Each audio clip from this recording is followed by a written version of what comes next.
सभी चिकित्सक गणों को नमस्कार। मैं अखिलेश नारायण सिंह, नारायण हर्बल स्पेजरिक का डायरेक्टर। आप सभी पढ़ रहे हैं। आज पहले तो मैं डेट चेंज कर दूं।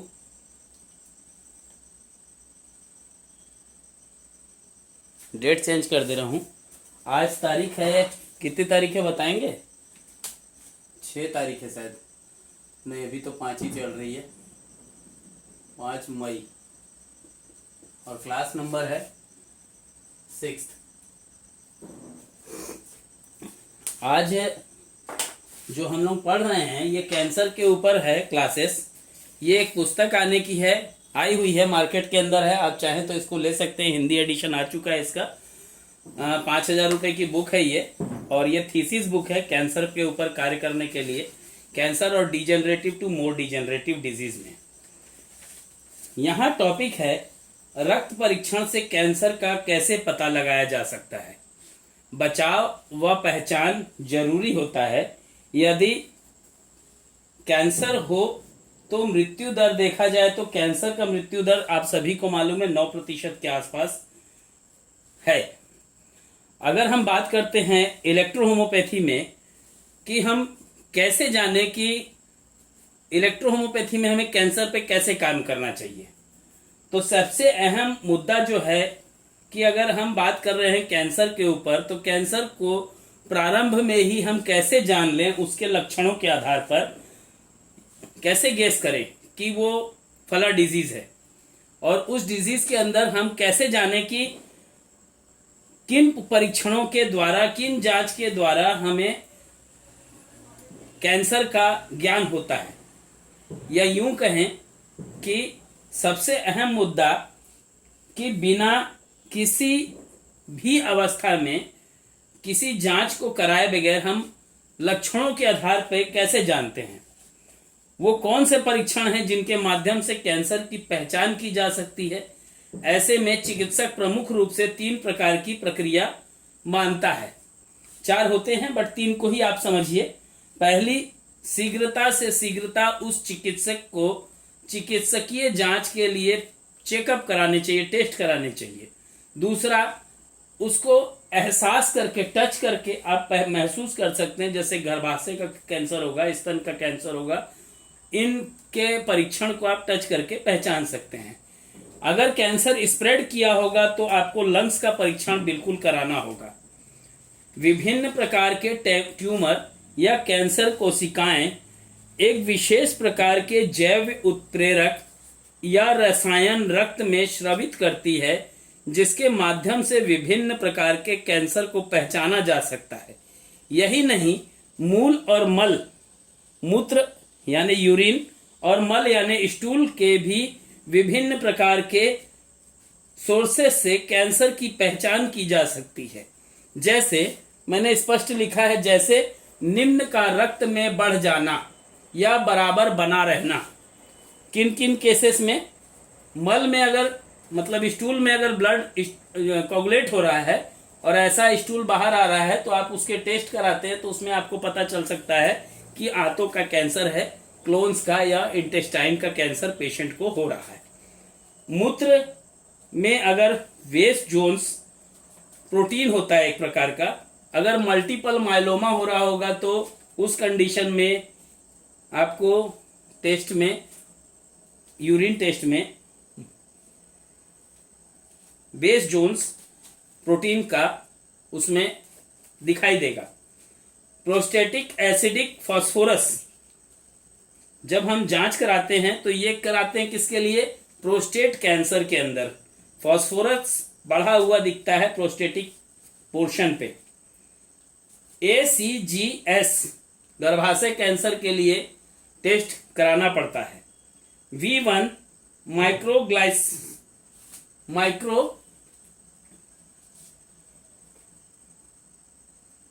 माइक्रोग्लाइकोक्सिन,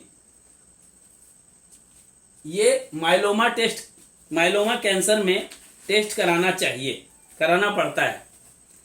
अल्फा फिटोन प्रोटीन यूटीआई के कैंसर में टेस्ट कराना पड़ता है। पैरा प्रोटीन मल्टीपल माइलोमा में टेस्ट कराना पड़ता है। जब 3rd स्टेज पार कर रहा हो मल्टीपल माइलोमा। बेप्सिन फेफड़ों के कैंसर के लिए, बाबेसिन, ठीक है। मूत्र में वेक्स जोन्स प्रोटीन अगर बढ़ते हैं तो फोर्थ स्टेज में मल्टीपल माइलोमा के केसेस में देखने को मिलता है।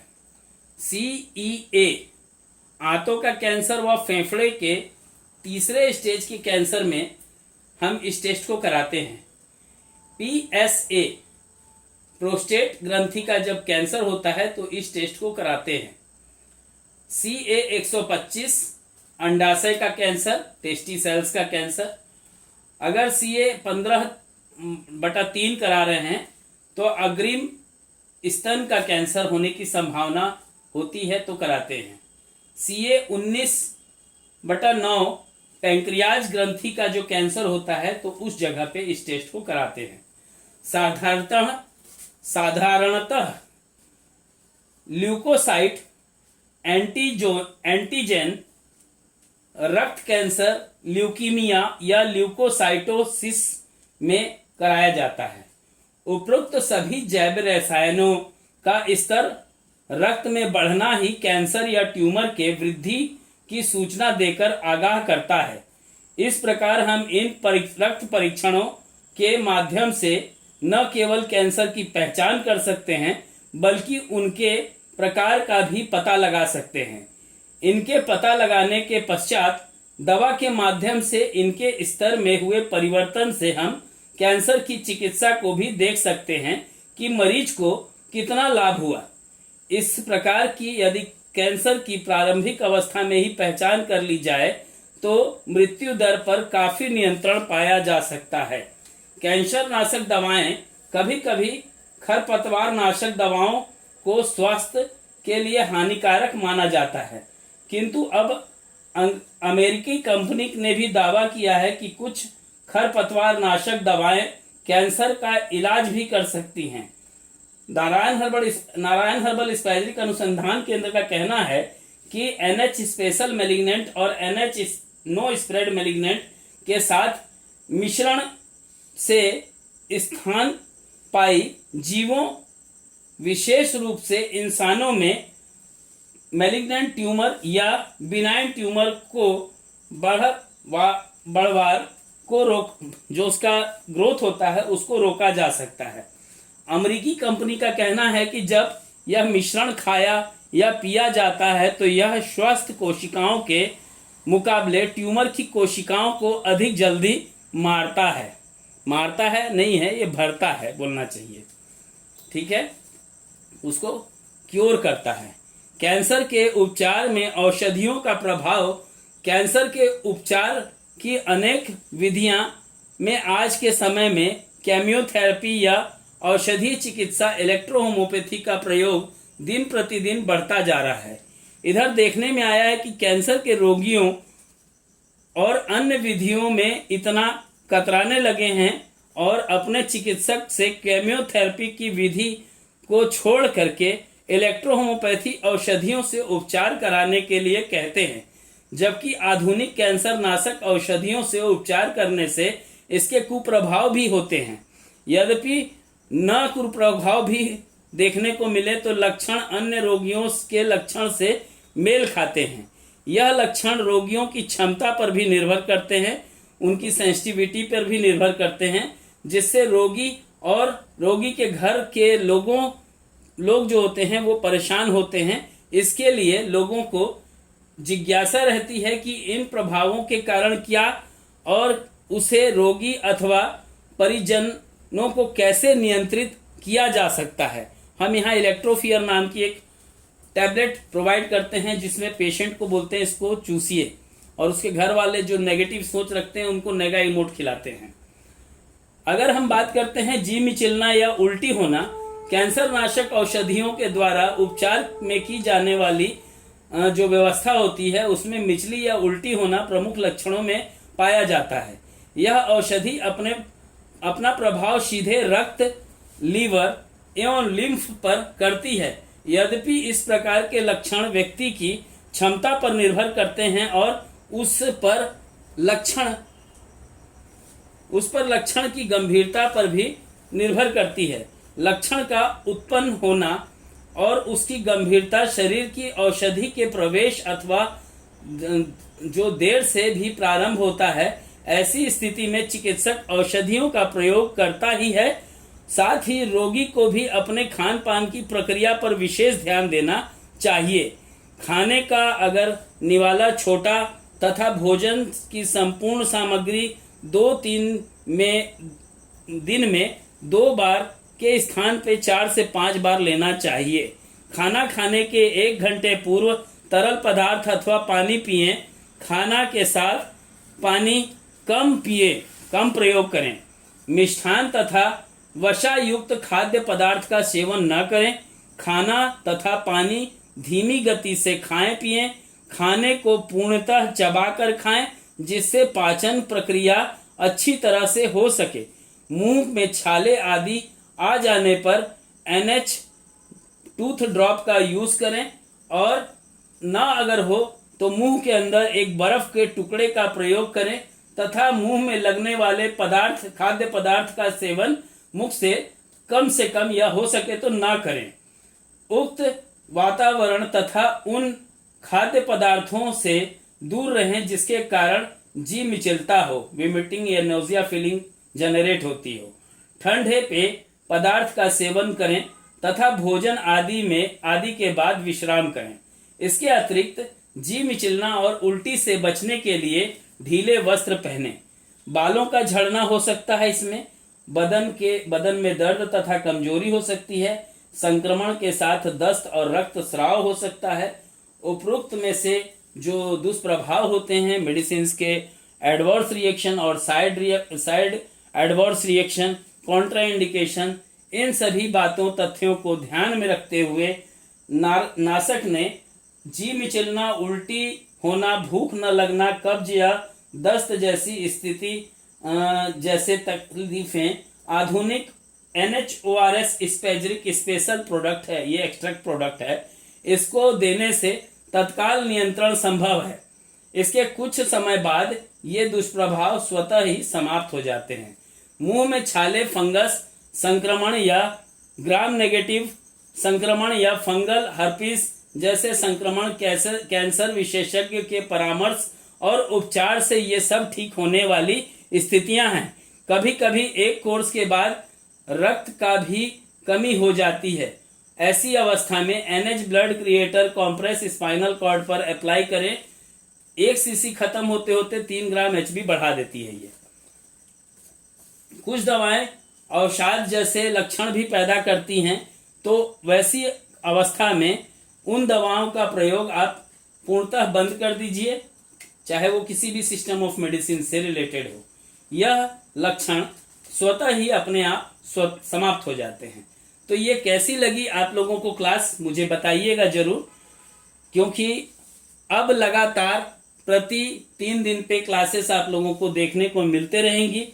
और कैंसर के अंदर जो क्लासेस चल रही है, इस कोर्स को करने के लिए व्यक्ति को 14,000 रुपये लग रहे हैं। 8,000 रुपये कोर्स फीस के लिए और 5,000 रुपये स्टडी मटेरियल के लिए, 1,000 रुपये रजिस्ट्रेशन चार्ज है। इसका टोटल 14,000 रुपये जमा करना है। अगर कोई चिकित्सक एक बार में नहीं दे सकता है, ऐसा लगता है उसको कि मैं एक बार में नहीं दे सकता हूं ये पैसे को, तो वो 3-3 हजार रुपये 5 महीने तक दे करके भी ज्वाइन कर सकता है। इसमें स्टडी मटेरियल के तौर पे ये एक पुस्तक है जो कि हिंदी और इंग्लिश दोनों एडिशन इसके आ चुके हैं। इंग्लिश की एडिशन आने को है 15 मई के आसपास ये इंग्लिश की एडिशन मार्केट में आ जाएगी, और इसकी हिंदी एडिशन 15 जनवरी से मार्केट में आ चुकी है। आप चाहें तो इस पुस्तक को मंगवा करके पढ़ सकते हैं। अगर आप कोर्स करना चाहते हैं तो अच्छी बात है, बट अगर लगता है कि नहीं मैं कोर्स नहीं करना चाहता तो भी कोई दिक्कत नहीं है। इस पुस्तक को खरीद करके 5,000 की पुस्तक है ये, यहाँ आप देख सकते हैं, यहाँ प्राइस लिखी हुई है। 5,000 रुपये की पुस्तक है। अगर कोई इंटरनेशनल कम्युनिटी से होगा तो वो $65 से इस पुस्तक को खरीद सकता है। कुरियर चार्ज अलग से देना होगा। इसके ऊपर ये मोनो जरूर देख लीजिएगा, नारायण हर्बल स्पेजरिक का मोनो है। इसके अलावा में ये पुस्तक, राइटर जो है इस पुस्तक के डॉक्टर अखिलेश नारायण सिंह और डॉक्टर रविंदर एस शर्मा जी हैं। ये पहली पुस्तक है जो कैंसर के ऊपर कार्य करने के लिए चिकित्सकों को प्रमोट करती है। इसके कुछ पन्ने में दिखाना चाहता, लेकिन इस तरीके से मैंने माइक्रोबायोलॉजी को भी डिफाइन किया है, जिसमें ग्राम नेगेटिव और ग्राम पॉजिटिव मेडिसिन्स के अंदर ग्राम पॉजिटिव और ग्राम नेगेटिव्स और अलग अलग 18 प्रकार के बोलना चाहिए एंजाइमोलॉजीज के ऊपर भी मैंने इसमें अपने प्रोडक्ट की माइक्रोबायोलॉजी, एंटीबायोटिक सेंसिटिविटी टेस्ट और थिन लेयर क्रोमेटोग्राफी टेस्ट को भी इसमें सार्वजनिक किया है। कुछ कैंसर सेल स्टडी भी चाहता था आउट करूं, बट नकल होने के डर से उस पेपर्स को मैं प्रोवाइड नहीं करा रहा हूं। तो धन्यवाद। अगर आपको लगता है कि ये पुस्तक मुझे लेनी चाहिए तो आप 9407761264 गूगल पे कर सकते हैं, फोन पे कर सकते हैं, पेटीएम कर सकते हैं। तो इसमें आपको काफ़ी कुछ सीखने को मिलेगा कि कैंसर पे हमें त्वरित कैसे कार्य करना चाहिए, कैसे डिजीज को हम क्योर करें और कैसे हम उसका पूर्ण पेशेंट को निदान दे सकें। तो इसी श्रेणी में सबसे पहले नासक अपनी कैंसर की पुस्तकों को, मेडिसिन्स को और प्रैक्टिशनर्स को प्रमोट करने के लिए इस तरीके से अभियान लगातार चलाते रहता है। अगर आपको लगता है कि हमें नासक ज्वाइन करना चाहिए तो ज्वाइन कर सकते हैं, और अगर आपको लगता है कि मुझे नासक रिसर्च मेथोडोलॉजी ज्वाइन करना चाहिए तो 16,000 प्लस 900 रुपये उसकी मेंबरशिप चार्ज है। तो आप 16,900 रुपये में आप ज्वाइन कर सकते हैं और वो चीज़ें मिलेगी जो आप 1.5 साल तक लगातार प्रैक्टिस करेंगे, मेडिसिन खत्म नहीं होगी। जय हिंद, जय भारत, जय इलेक्ट्रो होम्योपैथी, जय काउंट सीजर मेटी जी।